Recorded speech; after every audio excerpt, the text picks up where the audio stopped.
ಈತ ಬ್ಯಾಟ್ ಹಿಡಿದಿದ್ದ ಅಂದರೆ ಅಲ್ಲಿ ಒಂದು ಗತ್ತಿರ್ತಿತ್ತು. ಈತ ಬ್ಯಾಟ್ ಹಿಡಿದ ಅಂದರೆ ಅಲ್ಲಿ ಒಂದು ಗಮ್ಮತ್ತಿರ್ತಿತ್ತು.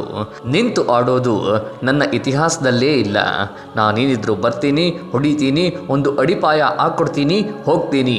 ಬೇಕಾದಾಗ ಮಾತ್ರ ನಿಂತು ಆಡ್ತೀನಿ. ಇದೇ ನಿಯಮವನ್ನು ಅನುಸರಿಸಿಕೊಂಡು ಬಂದವರು ಬೇರೆ ಯಾರೂ ಅಲ್ಲ, ಅದು ರೋಹಿತ್ ಶರ್ಮಾ. ಹೌದು, ಭಾರತದ ಆಲಿ ನಾಯಕ, ಹಿಟ್ ಮ್ಯಾನ್ ಎಂದೇ ಖ್ಯಾತಿಯಾಗಿರುವ ರೋಹಿತ್ ಶರ್ಮಾ. ಒಂದು ಸಮಯವಿತ್ತು, ಇವರು ಬ್ಯಾಟ್ ಹಿಡಿದು ಬರ್ತಾ ಇದ್ರೆ ದಿಗ್ಗಜ ಬೌಲರ್ಸ್ಗಳ ಎದೆ ನಡುಗುತ್ತಿತ್ತು. ಇವರು ಬ್ಯಾಟ್ ಹಿಡಿದು ಬರ್ತಾ ಇದ್ರೆ ವಿದೇಶಿಗರ ಮನದಲ್ಲಿ ನಾವು ಗೆಲ್ಲೋದು ಕಷ್ಟ ಇದೆ ಎಂಬ ಸಣ್ಣ ಗೊಂದಲ ಮನೆ ಮಾಡ್ತಾ ಇತ್ತು.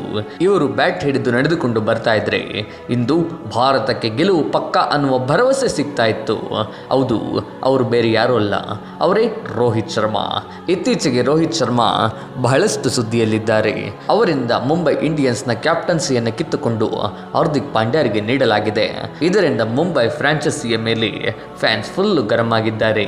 ಇತ್ತೀಚಿನ ಸಂದರ್ಭದಲ್ಲಿ ಆಡಿದ 3 ಆಟಗಳನ್ನು ಸೋತ ಮುಂಬೈ ಇಂಡಿಯನ್ಸ್ ಪಾಯಿಂಟ್ಸ್ ಟೇಬಲ್ನಲ್ಲಿ ಕೊನೆಯ ಸ್ಥಾನದಲ್ಲಿದೆ. IPL 2024ರಲ್ಲಿ 3ಕ್ಕೆ 3 ಮ್ಯಾಚನ್ನು ಸೋತಿರುವ ಮುಂಬೈ ಇಂಡಿಯನ್ಸ್ ಎಂದೆಂದಿಗೂ ಕಾಣದ ಹೀನಾಯ ಸ್ಥಿತಿಯನ್ನು ತಲುಪಿದೆ. ಗೆಳೆಯರೆ, 3 ಮ್ಯಾಚನ್ನು ಸೋತ ನಂತರ ಮುಂಬೈ ಟೀಮ್ನ ಮ್ಯಾನೇಜ್ಮೆಂಟ್ ಈಗ ಮತ್ತೊಂದು ನಿರ್ಧಾರಕ್ಕೆ ಬಂದಿದೆ.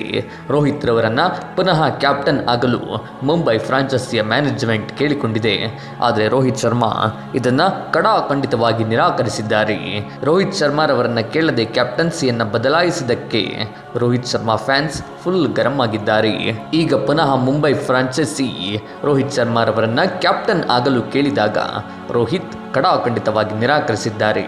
ಅಷ್ಟೇ ಅಲ್ಲದೆ IPLನಿಂದ ನಿವೃತ್ತಿ ಘೋಷಿಸುವುದರ ಬಗ್ಗೆಯೂ ಸಹ ರೋಹಿತ್ ಶರ್ಮಾ ಮಾತನಾಡಿದ್ದಾರೆ ಎಂಬ ಮೂಲಗಳ ಮಾಹಿತಿಗಳು ಲಭ್ಯವಾಗ್ತಾ ಇದ್ದಾವೆ.